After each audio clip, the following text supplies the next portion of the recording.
Logos, ঘুম থেকে উঠে ব্রাশ করা, ফেস ওয়াশ করা, সোপ বা শ্যাম্পু ইউজ করে ফ্রেশ হওয়া, দেন ব্রেকফাস্ট টেবিলে যাওয়া, আমাদের পছন্দের আইটেমটি দিয়ে ব্রেকফাস্ট করা, ফোন চেক করা এবং রাইড শেয়ারিং অ্যাপ ইউজ করে ওয়ার্ক প্লেসে যাওয়া, ব্রেক টাইমে পেপার পড়া, দেন অফিসিয়াল কোনো ওয়ার্ক পারপাসে ওয়েবসাইট ব্রাউজ করা।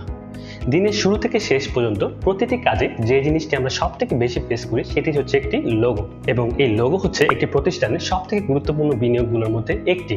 কারণ লোগোর মাধ্যমে কিন্তু শুধু কোম্পানির ব্যক্তিত্বই প্রকাশ পায় না, বরং একটি লোগোর মাধ্যমে কিন্তু ভোক্তাদের আস্থা অর্জন করতে অনেকাংশে হেল্প হয় এবং প্রতিযোগীদের থেকে অনেকাংশে আলাদা করে ফেলে। বর্তমানে স্টার্টআপের সংখ্যা বৃদ্ধি পাওয়ার কারণে একদিকে লোগো ডিজাইনারদের চাহিদা যেরকম বেড়ে চলছে, ঠিক তেমনি পুরাতন কোম্পানিগুলো বর্তমান যুগের সাথে তাল মিলিয়ে চলার জন্য কিন্তু লোগোগুলো রিডিজাইন করছে। তাই একটি ভালো এবং প্রফেশনাল লোগো ডিজাইনার চাহিদা কিন্তু দিন দিন বেড়েই চলছে।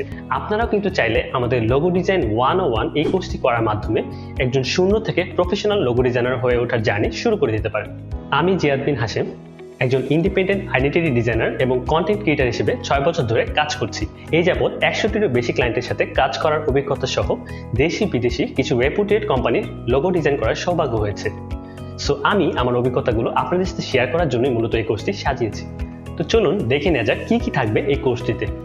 প্রথমেই আমরা দেখে নিব একটি ভালো লোগোর বৈশিষ্ট্যগুলো কি কি, ইলাস্ট্রেটরের বেসিকগুলো জেনে নিব, কিভাবে বিভিন্ন টুল ইউজ করে লোগো ডিজাইন করতে সেগুলো দেখব, লোগো ডিজাইনের ক্ষেত্রে মোস্ট কমন ইউজফুল যে রিসোর্সেসগুলো সেগুলো দেখব, অর্থাৎ লোগো ডিজাইন শেখার জন্য কোন কোন বই আমরা ফলো করতে পারি, কোন কোন ওয়েবসাইট আমরা ফলো করব এবং কোন কোন আর্টিকেল বা ব্লগ আমরা পড়ব সেগুলো দেখব।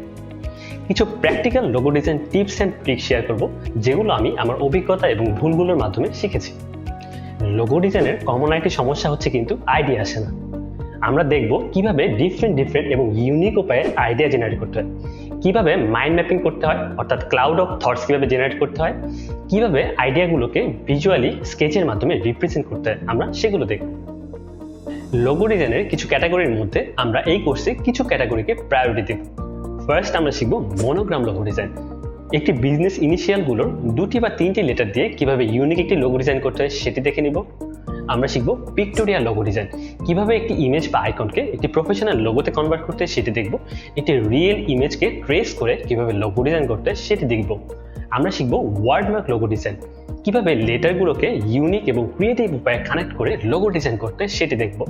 লাস্টলি আমরা দেখব নেগেটিভ স্পেস লোগো কিভাবে ডিজাইন করতে হয়, অর্থাৎ ব্যাকগ্রাউন্ডকে ইউজ করে কিভাবে একটি আইকনের উপরে ক্লেভার ওয়েতে আরেকটি আইকনকে ফুটিয়ে তোলা যায় সেটি দেখব।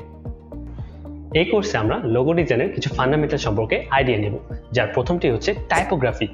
ফন্টের ডিফারেন্ট ক্যাটাগরি সম্পর্কে জানব, সেরিফ, স্যান্স সেরিফ, স্ল্যাব সেরিফ, কিভাবে লোগোর জন্য অ্যাপ্রোপ্রিয়েট ফন্টটি খুঁজে পেতে হয় সেটি শিখব। কোন ইন্ডাস্ট্রির জন্য কোন ধরনের ফন্ট বেশি ম্যাচ করে সেটি দেখব। একটি লোগো ডিজাইনের গুরুত্বপূর্ণ আরেকটি ফান্ডামেন্টাল হচ্ছে কালার।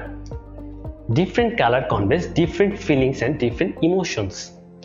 অনেক সময় অনেক নিখুঁতভাবে ডিজাইন করা একটি logo just because wrong colour choose করার কারণে অনেক আনপ্রফেশনাল লাগে। কিভাবে লোগোতে প্রফেশনালি কালার সিলেক্ট করতে হয় সেটি দেখব। কালার হুইল, কালার থিওরি সম্পর্কে আইডিয়া নিব, কিভাবে লোগোতে পারফেক্ট গ্রেডিয়েন্ট ইউজ করতে সেটি সম্পর্কে আইডিয়া নিব। বলা হয়ে থাকে if the logo is the product, the presentation is the packaging. একটি লোগোর প্যাকেজিং অর্থাৎ প্রেজেন্টেশন সুন্দর থাকলে কিন্তু ক্লায়েন্টকে কনভিন্স করার প্রবাবিলিটি অনেক বেশি বেড়ে যায়। আমরা শিখব কিভাবে একটি লোগোকে ডিফারেন্ট ওয়ে এবং ডিফারেন্ট স্টাইলে প্রেজেন্ট করতে হয়। আমরা শিখব কিভাবে মকআপ ইউজ করতে হয় এবং কোন ধরনের লোগোর জন্য কোন ধরনের মকআপগুলো মোস্ট অ্যাপ্রোপ্রিয়েট। লোগো রিডিজাইন কিভাবে করতে হয় এবং রিডিজাইনিং এর সময় কোন কোন ব্যাপারগুলো মাথায় রাখতে হয় সেগুলো শিখব।